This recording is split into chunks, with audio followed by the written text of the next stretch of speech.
Chapter 12, Editha's Experience. It was morning when I awoke, and Thyra was still asleep.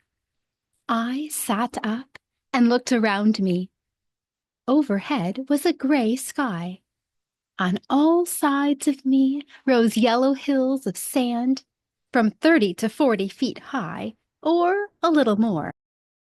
I crept to the top of one and peered cautiously out. I saw no person, but the hillocks made the region seem almost mountainous. There were 3 ranges of dunes, and they hindered one from seeing over the flats. The hillocks also prevented me from seeing the village of Sheviningen, excepting its church spire. I slid down from my hillock as Thyra awoke. We stayed in our place of refuge all day. Toward evening, we spied a woman of Sheviningen striding along with a cart drawn by 2 great dogs. She had been to the Hague to sell fish and was going home. Thyra and I, from behind a hillock, watched her, and I wished that we also had a home to go to. The woman wore a queer hat of straw, a brownish-colored mantle lined with red, a white skirt, white wooden shoes, and walked with long strides. "I wonder if we dare trust her," I whispered to Thyra. She did not know. We stayed again that night among the yellow dunes, and we finished the last of our provisions. Early the next morning, we saw the same woman striding by with a basket full of fish on her head. We watched her. "She has a good face," commented Thyra. "And you talk the dialect of Sheviningen?" "No," I answered. "Neither can I," confessed Thyra, regretfully. "Perhaps she may understand Dutch. Let us watch for her when she comes back and speak to her. I do not believe she will harm us. And we must do something. Our food is gone." It was several hours before the woman returned. We had seen 2 or 3 of the other inhabitants of Sheviningen pass, carrying fish, but we preferred to wait for our fish-selling woman. When she passed us, we called to her, and although she could talk with us but little, she seemed to understand our Dutch, and to comprehend what our trouble was. She beckoned us to follow her, and guided us through the ranges of dunes, till at last we came to the village of Sheviningen. There she went with us up a narrow lane to a house, said to a woman there, "Doopsgezinden," Baptists, and then left us. Our new friend, who was very grave and dignified, as are all the inhabitants of Sheviningen, kindly gave us food, and seemed to wish to be most hospitable. She was able to understand Dutch, and we told her all our story without reserve. In return, she showed a place where we might live as long as we wished, she said, and Thyra and I entreated her to ask any of the Sheviningen women, whom she could trust, to search when they visited the Hague, and see if they could at all discover what had become of my father and mother and Thyra's brother. Also, I besought her to look for the coming of my aunt's boat to the Hague, for Thyra and I did not dare to go to that city. All this the woman kindly promised to do, and I, who afterward heard her singing what I knew to be a psalm, felt no more fear of her. We found that the people of Sheviningen generally were grave and devout. They had their Bibles, their hymns, their psalms. We could hardly have discovered a place where we would have felt more safe, even though our surroundings seemed strange. Thyra and I stayed closely at home, but we helped the women all we could with their fish and their household duties, for we did not wish to be burdensome. And we waited. Oh, how anxiously we waited every day for news from the Hague. Thyra grew thin with watching and waiting and grief, and I could not comfort her, being too spent with the dreadful anxiety myself. For at any hour news might come, and we started at every sound, not so much for fear of recapture, as for thinking who might be coming. Some of the fish-selling women I knew were trying as well as they could to gain information for us. And yet, day after day, the women would come in, and Thyra and I would look hastily to see if news had come, and each woman would shake her head. But one day there came to the cottage a woman who rushed to me and caught me in her arms, crying, "My child! My poor child!" It was not my mother. It was my aunt. And we sobbed together till, looking up, I saw Stephen.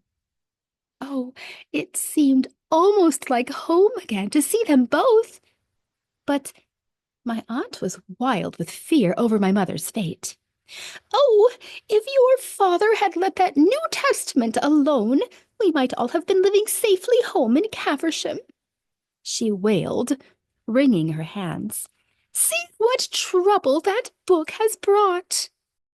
My aunt urged that we go back with her to her large boat. She wanted me near her and declared that Stephen and she would conceal us. "Come, you and Thyra both," she urged.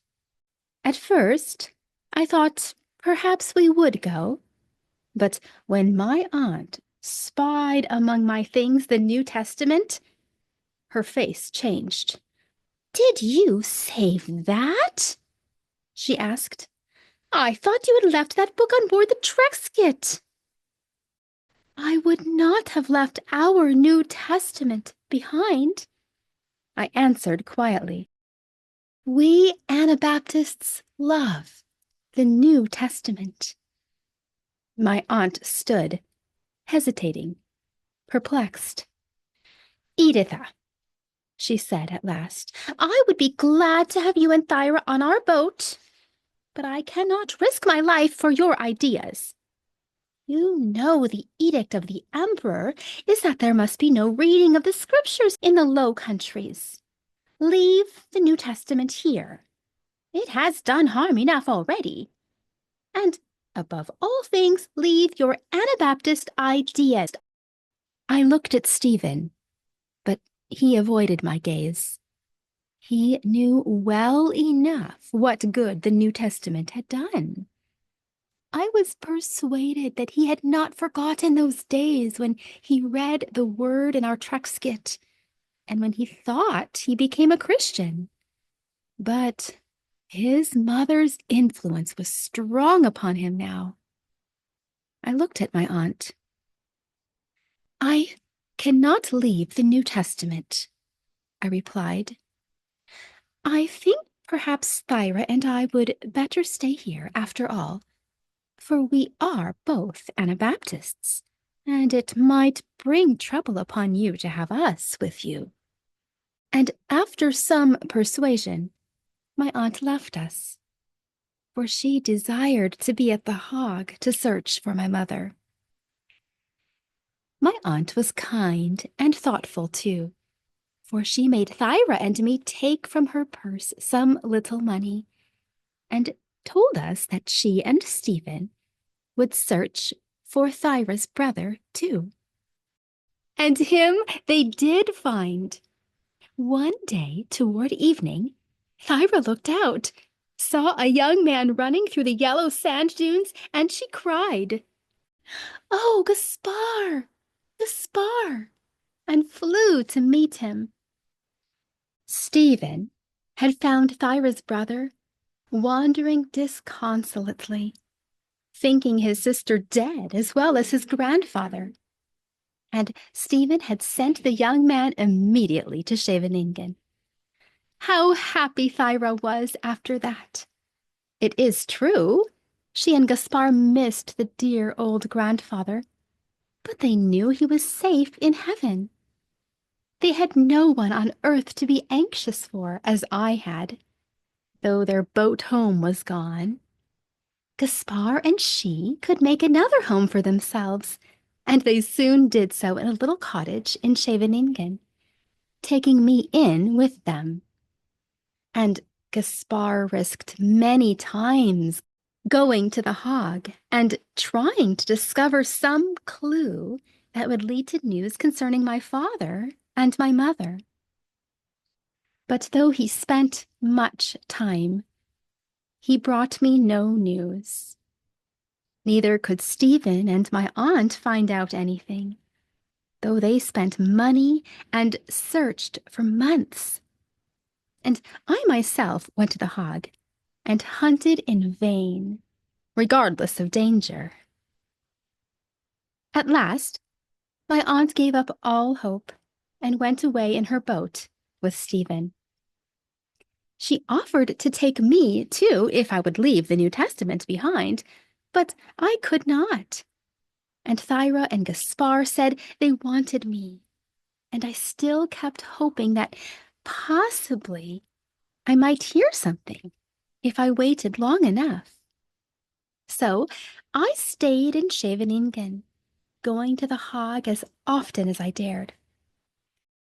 And the days came and went among the small black cottages of that village.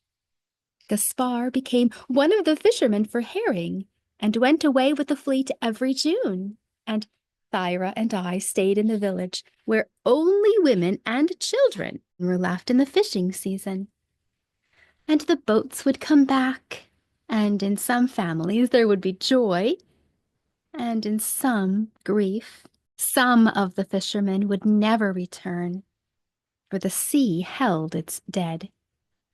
But Gaspar always came back safely, and because I could not bear to burden Thyra and him with my grief, I used to wander out among the thinly grassed sand dunes when my work was done. And there, by myself, I would hide and sob and pray and sometimes read my English New Testament. But more often, I could not see to read because of my tears, for it seemed to me that my heart would break when I thought that perhaps during these many months my father and my mother were kept and tortured. I used to wake in the night shaking with horror, thinking of what might be happening during the dark hours. And I would cry in agony, "Oh, God, grant that my father and my mother may have been killed the night they were taken prisoners rather than kept tortured till now." I would try to sleep, and would dream that I saw my father or my mother enduring some dreadful torture of which I had heard the dying priest speak. 1535 A.D. And the heart-aching months went on. 3 years had gone by, and one day, when I was out among those sand dunes nearest the water, looking at the melancholy sea, shadowed by the dense clouds, Gaspar came striding through the heavy sand and sat down beside me. At first, he did not say anything, for he had seen the tears on my face, though I wiped them away hastily enough. So we sat there on the sand dune, with the sound of the surge of the sea in our ears, and my heart beat heavily, for I knew why he had come. We had sat quite a while gazing out at the restless green waters and at the misty horizon, when he turned and looked me in the face and said, earnestly. Editha, away beyond this sea lies England. Yes, I answered. And many Anabaptists are thinking of crossing over from the Low Countries to England and making homes there. He continued. It cannot be worse than it is here. King Henry cannot be worse than the Emperor Charles. He means to kill all the Anabaptists in the Low Countries. I have been thinking for some time of going to England. And then he stopped. I have stayed here, He went on. Then he broke off and looked at the sea. And finally, he turned to me with the color flushing through all his weather-beaten, manly face.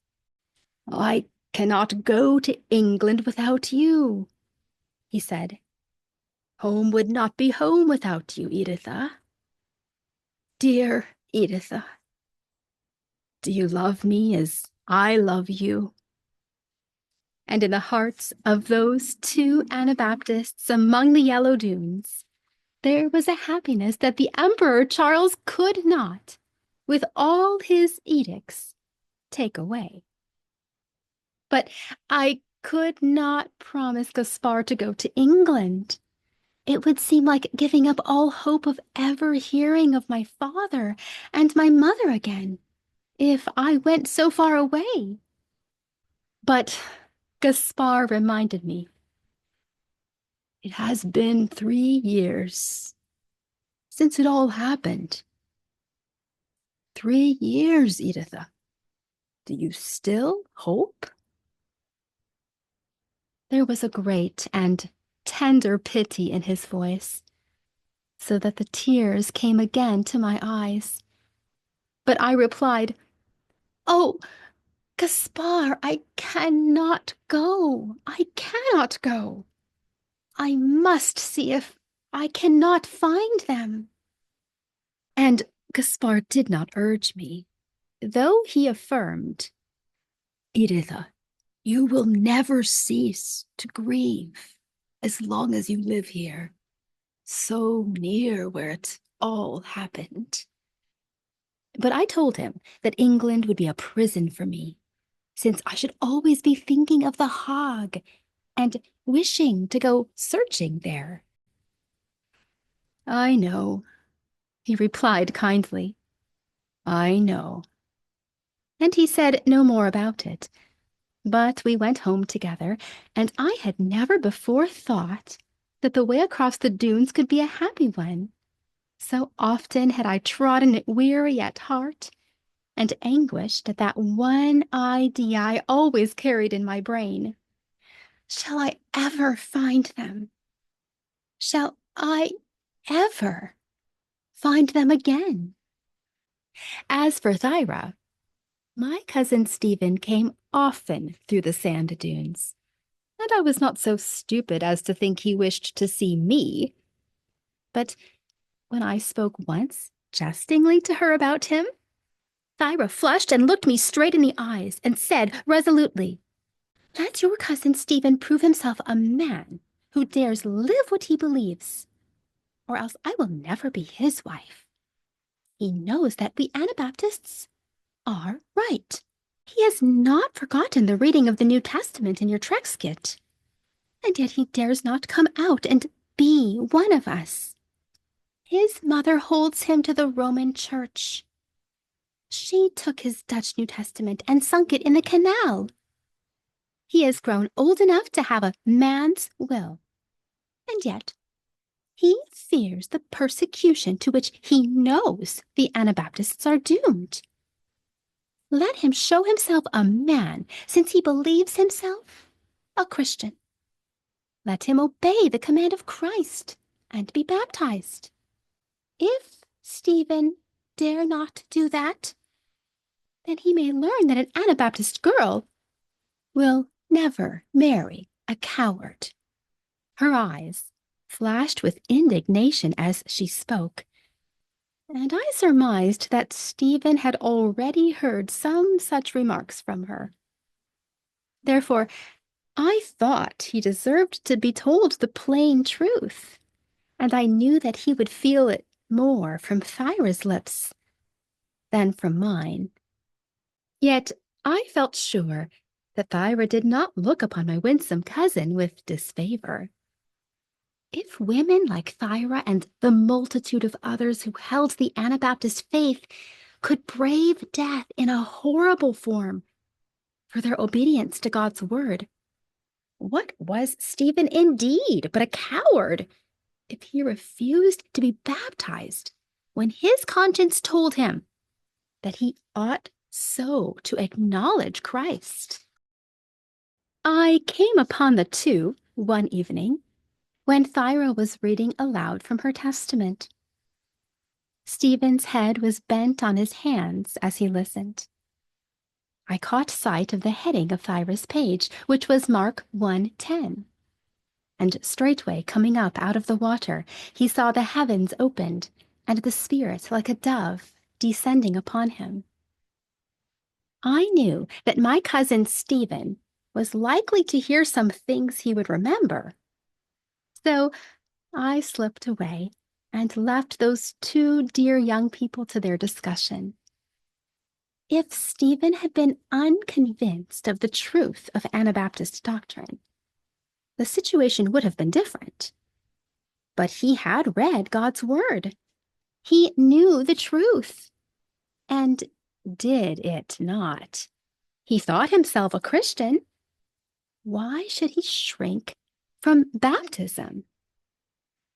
I am glad that Gaspar is not like Stephen, I congratulated myself under my breath. If the Anabaptists gain religious freedom for themselves and for others, it will only be as staunch defenders of the doctrines of God's word, not as cowards. I went to the Hague often in those days, but I discovered nothing. And another year passed, and still there was no news. And Gaspar said to me, "It is 4 years. Will you go?" At first, I thought I would, for hope had died in me that I should ever see my father or my mother again. But when it occurred to me that after I had gone to England, perhaps some day my father might escape from prison and come out an almost helpless cripple from the torture he had endured, or I might find that my mother, maimed, broken, had obtained release, and I had not been near to meet her, I cried out, "Oh, Gaspar, Gaspar, I cannot go. I can never go away from here." He looked very sober for a moment, and then he answered quietly, "It shall be as you say, Editha." 1536 A.D. So it was settled that in a few weeks we would be married and would still stay in Sheviningen. And yet I trembled when I thought that it was my word that would keep us in the Low Countries where the persecutors' hearts were fierce. Queen Dowager Mary of Hungary, sister of the Emperor, had written to her brother 3 years before this that in her opinion, all heretics, whether repentant or not, should be prosecuted with such severity as that error might be at once extinguished, care only being taken that the provinces were not entirely depopulated. With this merciful limitation, a whole system of murder was planned. In 1535, an imperial edict was issued at Brussels, condemning all heretics to death. If a man repented, he was to be killed with the sword. If a woman repented, she was to be buried alive. If a man or a woman persisted in being a heretic, he or she was to be burned. Moreover, there was especially great trouble in store for us, for there had been, in 1535, an uprising at Munster, charged by our enemies to the Anabaptists, and we were looked upon as being the most dreadful sinners. The blackest misrepresentation and the sharpest punishment were to be ours. And yet, think how devout a man, in the eyes of the priests, our Emperor Charles was. He heard Mass every day. Every Sunday and every holiday, he listened to a sermon. And he confessed and received the sacrament 4 times a year. Sometimes, at midnight, he would be kneeling before a crucifix. In Lent, he ate no meat and was extraordinarily diligent in trying to discover and punish any man, no matter what his station, who did not fast through all Lent's 40 days. So I suppose he thought to serve and please God, Our Lady, and the saints. Yet it seemed hard that we, who tried to serve God according to his word, should be denounced and called Munsterites, that name of shame which was to cling to us for so many years. And alas, it was not only those of the Church of Rome who continued to be our enemies, but it was those opposed to Rome who joined hands with the enemies of God against the Anabaptists. Where was the religious liberty we craved for all men? Yet, sometimes, when it seemed hardest that we should be so persecuted, I remembered my father's words. Do you not know that we Anabaptists have more of the truth than others, because we hold more closely to the New Testament? That is the reason we are so persecuted. Yea, but our persecution will work out the religious freedom, not only for ourselves, but of all other men. So I hope and believe. It was in this year we heard news from England. Sir Thomas More, he who wrote so bitterly against Tyndale, and who issued that declaration against all English translations of the Scriptures, was dead. He had been beheaded. Truly, he had not found King Henry's favor very lasting. I remembered how angry I had felt with Sir Thomas More on the day when I, in rash defiance, climbed the faggot heap by daylight and boldly dropped myself down into the big hole, and there read the New Testament. Sir Thomas More had gone to give his account to God now, and Tyndale, the translator of the New Testament into English, had also gone.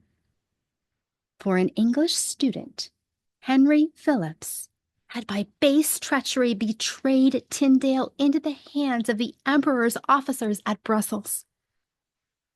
King Henry of England was, of course, anxious that Tyndale should be convicted, and after 18 months of imprisonment in the castle of Vilvoorden near Brussels, the translator of our English Testament was strangled and burnt at the stake. And just before he died, he prayed, "O Lord, open the King of England's eyes." John Frith, he who was Tyndale's friend, and who had been one of that band of students once shut in the fish cellar at Oxford for reading the New Testament, was dead now also. For he, having been invited to return to England from the continent whither he had fled, came trustingly back, and was taken. he was put into the stocks at Reading, not so very far from our old home at Caversham. Afterward, he was committed to the Tower and was burned to death. So all three of these men, Sir Thomas More, Tyndale, and John Frith, had gone to give their account to God. When I thought of the multitudes of people who had suffered since we left England, my heart misgave me whether it was better to stay in the Low Countries or to return to King Henry's realm. For it was terrible in England soon after we left. The bishops filled their prisons with countless victims. People were racked, tortured, imprisoned for believing that the bread of the communion is not the real body of Christ, or for teaching their children, or reading to their neighbors a chapter of the New Testament, or for having a New Testament in their possession. Such things had been in England since we left, and the same king yet reigned there. I had lived in England, and I could not feel sure that we should be safe if we went back, for the hand of both Romanist and Protestant was against the Anabaptists, and it seemed as though few besides us believed in religious liberty. So, in these days, I lived in a strange mixture of happiness and fear. I wondered that I, who had thought life was over for me, and that nothing more remained but long, heart-breaking searching and waiting for those dear ones who never came, should feel so happy as I always did when Gaspar was with me. Not that I forgot the fate of my father and my mother, or that I longed and sorrowed less for them, but a new joy had entered my heart, and the world was different to me, in spite of the emperor and his bloody edicts.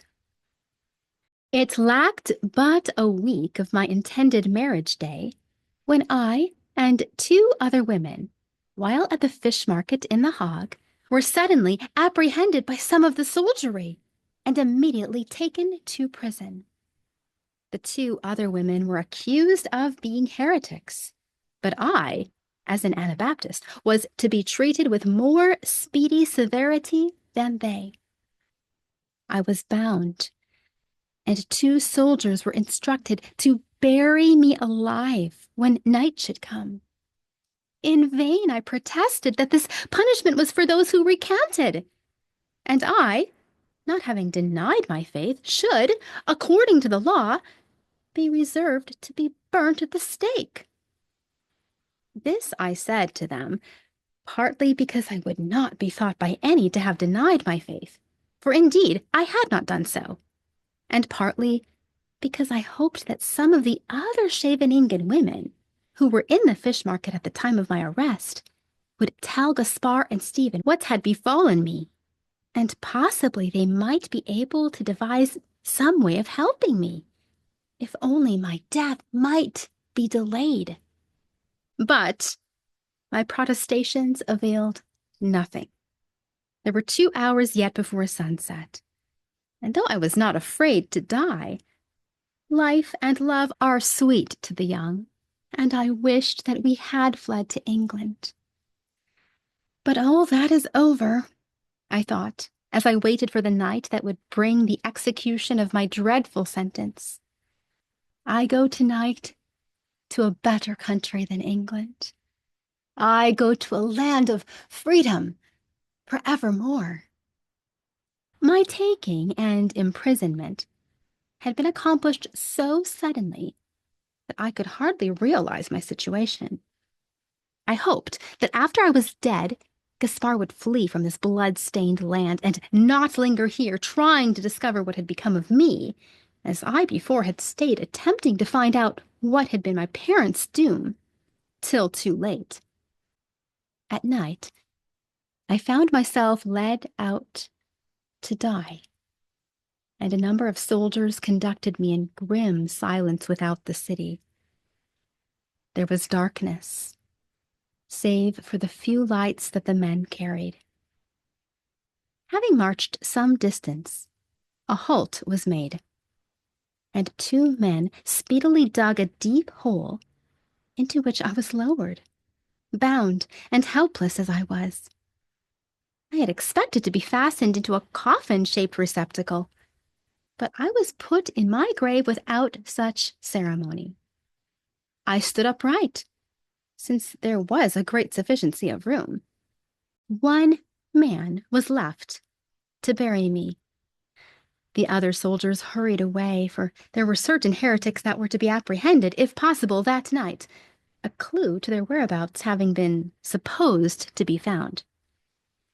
The man, in whose charge I was left, began to shovel in the dirt upon me. I called to him and begged him to release me, but he made no answer. I besought him with all the energy of which I was capable to help me and not kill me. If you would not wish my blood on your soul, in that day when you will stand face to face with God, I adjure you, let me go free. I implored him. I have done no wrong. But the man did not reply. The earth fell leisurely at first. Tug as I might at my bonds, straining every muscle, I could not release myself. I had been bound too securely. Then, at last, I gave up all hope of escape.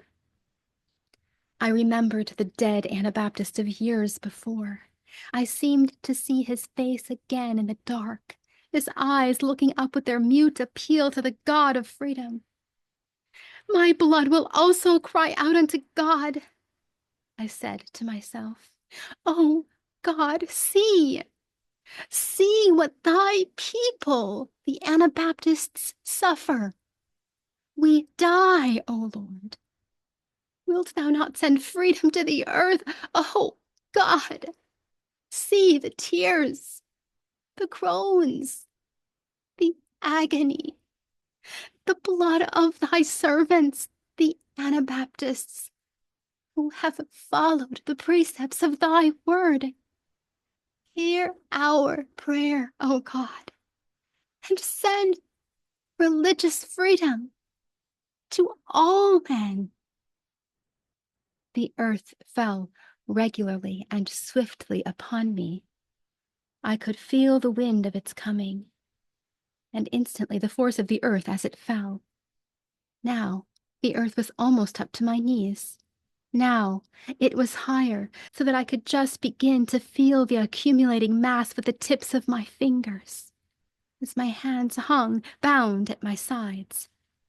The earth was being shoveled in so fast that I had to turn my head to get breath.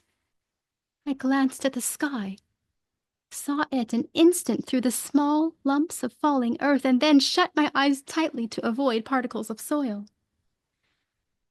That is the last time I shall look at the sky with these eyes, I thought.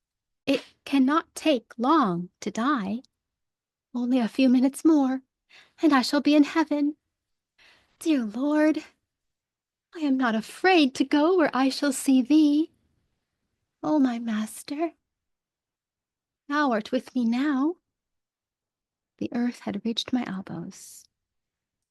My arms were absolutely immovable, as were my feet, held by the heavy pressure of earth on them. I shall see my father and mother, I thought.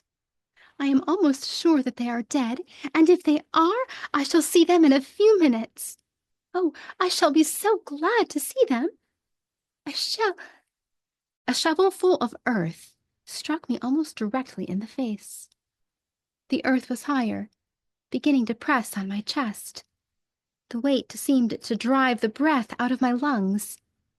I appeared to myself to breathe, but little below my throat.